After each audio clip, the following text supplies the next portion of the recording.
प्रयागराज में अखिल भारतीय अखाड़ा परिषद की बैठक हुई है। इसमें भूमि आवंटन के मुद्दे पर तमाम अखाड़ों का प्रतिनिधित्व करने वाले अखाड़ा परिषद और कुंभ मेला प्रशासन के प्रतिनिधि शामिल हुए। यहां पर भूमि आवंटन पर 10 अखाड़ों ने सहमति जाहिर की है। इसमें 10 अखाड़ों को मेला शिविर की जमीन का आवंटन किया गया।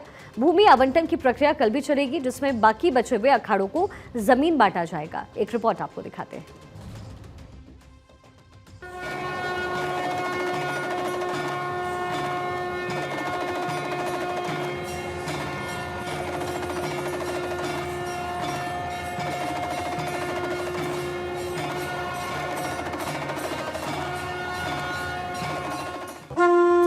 जनवरी से भव्य दिव्य महाकुंभ की शुरुआत।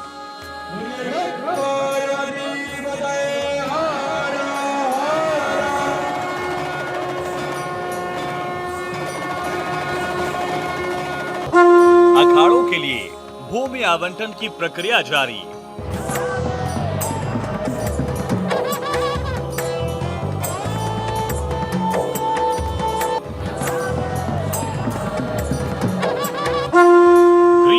Plastic free digital Mahakumbh 2025। संगम नगरी एक बार फिर देश के सांस्कृतिक जश्न का केंद्र बनने जा रही है। प्रयागराज में 2025 में होने जा रहे महाकुंभ की तैयारियां जोर शोर से चल रही हैं। ये जश्न पूरे 45 दिन का होगा, जो 14 जनवरी से 26 फरवरी तक चलेगा। ये साल 2012 में हुए महाकुंभ से करीब 3 गुना बड़ा होने वाला है। सीएम योगी के दिव्य भव्य महाकुंभ की परिकल्पना ने महाकुंभ नगरी के रूप में आकार लेना शुरू कर दिया है। इस दिशा में काम भी युद्ध स्तर पर चल रहा है। सनातन संस्कृति के ध्वजवाहक साधु संन्यासियों के अखाड़ों के लिए भूमि आवंटन के लिए प्रक्रिया शुरू हो गई है।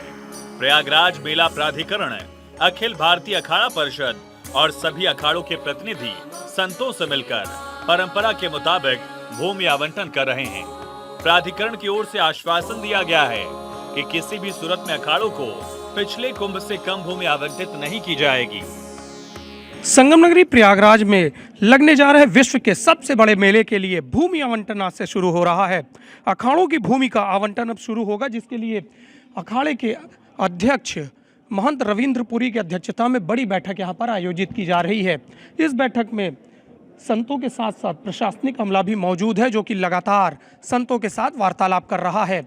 इस बार की पूरी भूमि झूसी के इलाके में दी जा रही है। झूसी के इलाके में दिए जाने के साथ इस पूरे भूमि आवंटन को बड़े स्तर से देखा जा रहा है। लोगों की ध्वज और पताकाएं पूरी तरह से तैयार हों, इसके लिए विशेष रूप से पेड़ों का पूजन भी किया जा चुका है। अब जब इनको भूमि आवंटित हो जाएगी, उसके बाद अखाड़ों की वहां पर निर्माण होगा, छावनी का प्रवेश होगा, पूरे अखाड़े को तैयार किया जाएगा खूबसूरती के साथ। देश और विदेश के लोग इन अखाड़ों की खूबसूरती को देखने के लिए संगम नगरी प्रयागराज की इस धरा पर आते हैं और इस पूरे अखाड़े को देखते हैं और नागा साधुओं का दर्शन करते हैं। फिलहाल अब तैयारियां अंतिम चरण में चल रही हैं। भूमि आवंटन के बाद लगातार कैंप को बनाने का सिलसिला शुरू हो जाएगा। वहीं अखाड़ों का भूमि आवंटन पूरा होने के बाद अन्य संस्थानों को भूमि आवंटन की प्रक्रिया शुरू होगी। भूमि आवंटन का काम सभी अखाड़ों की सहमति से आज और कल यानी 19 तारीख तक पूरा कर लिया जाएगा। भूमि आवंटन के बाद ही छावनी प्रवेश होता है और इसके साथ कैंप को सजाने का काम शुरू हो जाता है। वहीं दिल्ली में आयोजित सनातन धर्म संसद में संत धर्माचार्यों ने सनातनी हितों की रक्षा के लिए एक मत से सनातन बोर्ड के गठन की आवश्यकता बताई। अगली धर्म संसद प्रयाग कुंभ में करने की घोषणा की गई। ये सनातन धर्म संसद मथुरा के देवकी नंदन ठाकुर ने दिल्ली में की थी। इसको लेकर भी अखाड़ा परिषद के अध्यक्ष महंत रविपुरी ने भारत 24 से बातचीत की। बहुत बहुत आशीर्वाद साधुवाद। हमारी बैठक में ऐसा कोई वाद विवाद वाली बात नहीं, कोई विरोध वाली बात नहीं है।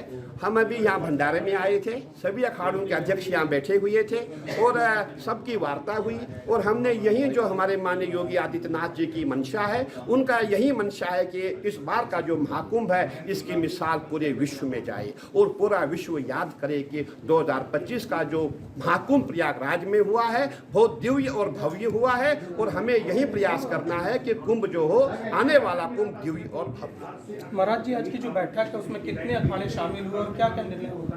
देखिए, आज आप देखेंगे हमारे हर अखाड़े के अध्यक्ष होते हैं और आज हमारे 10 अखाड़े के अध्यक्ष यहाँ उपस्थित थे। उसको सुलझाने के बाद अभी हम लोग जो है मेला क्षेत्र में जा रहे हैं और मेला क्षेत्र में हम खुट्टी गाड़ने जा रहे हैं। खुट्टी का अर्थ होता है कि हम अपना वहाँ निशान लगाएंगे। हमारी जो साधु भाषा है वो भिन्न है, हम खुट्टी गाड़ेंगे। खुट्टी का अर्थ है कि आज से मेला शुरू हो गया, तो आज प्रसन्नता का दिन है, शुभ दिन है कि आज हम खुट्टी गाड़ने मेला क्षेत्र में जा रहे हैं। भूमि आवंटन आज से शुरू हो रहा है। संतों के साथ प्रशासन भी बड़ी संख्या में दल बल के साथ मौजूद रहा। अखाड़ों की ध्वज पताका तैयार करने के लिए पेड़ों का पूजन भी किया जा रहा है। भूमि आवंटन के बाद ही छावनी प्रवेश होता है और इसी के साथ कैंप को सजाने का काम शुरू हो जाता है।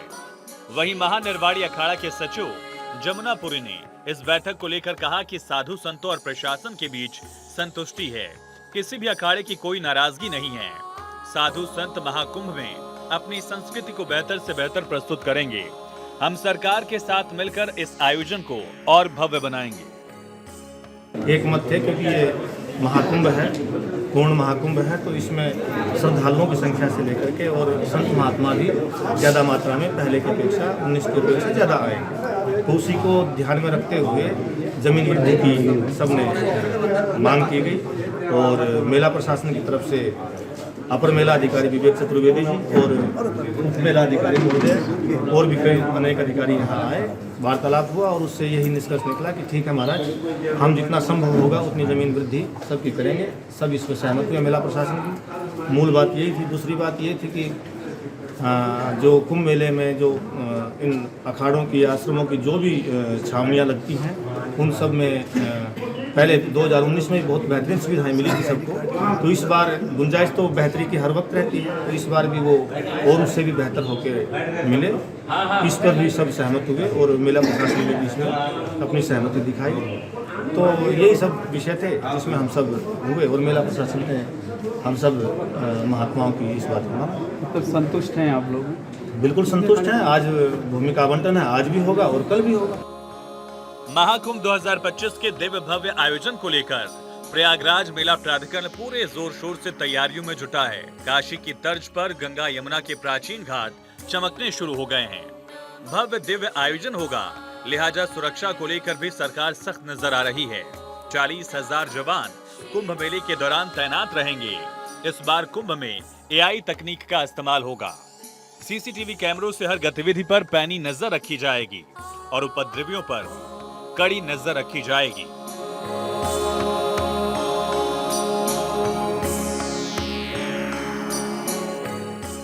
वहीं कुंभ मेले के अपर मेला अधिकारी ने कहा, साधु संतों की संतुष्टि ही हमारा मकसद है। भूमि आवंटन शांति से पूरा कर लिया जाए और इसके बाद महाकुंभ भव्य दिखेगा। हम लोगों ने नक्शे के माध्यम से इनको दिखाया है महाराज जी को किस तरह से जमीन की उपलब्धता रहेगी, कैसे कैसे क्या करेंगे। तो इनके कुछ सुझाव, कुछ मार्गदर्शन महाराज जी लोगों से प्राप्त हुए हैं और उसको हम लोगों ने अंगीकृत करके फिर हम लोग आगे बढ़ रहे हैं और महाराज जी लोगों का आशीर्वाद प्राप्त है। तो आज आवंटन कितने भूमि आप जो बढ़ा के दे रहे हैं? जो भी महाराज जी लोग मोरा है और गंगा जी की कटान के पश्चात जो भी उपलब्धता है उसके आधार पर वहाँ पर उस लाइन में सभी अखाड़े ही रहते हैं, तो उन्हीं को भूमि दी जाएगी। आज कितने अखाड़ों को देंगे आप? अब जो भी वहाँ पर महाराज जी लोग पहुँचेंगे सभी को हम लोग, हमारा प्लान 18-19 दोनों तिथि को है, तो जब भी महाराज जी लोग आएंगे तो उस समय का। मुख्यमंत्री योगी ने कुंभ से जुड़े सभी काम के लिए 30 नवंबर की डेडलाइन रखी है। केंद्रीय मंत्री गजेंद्र सिंह शेखावत ने कहा, महाकुंभ में पूरे भारत की संस्कृति का दर्शन हो, इसके लिए केंद्रीय संस्कृति मंत्रालय भी तैयारी कर रहा है। महाकुंभ की तैयारियों के साथ योगी सरकार देश के प्रतिष्ठित साधु संतों और बड़े लोगों को निमंत्रण भेजने का काम शुरू कर चुकी है। अखाड़ों की स्थापना सनातन की अलख जगाने के लिए की गई थी।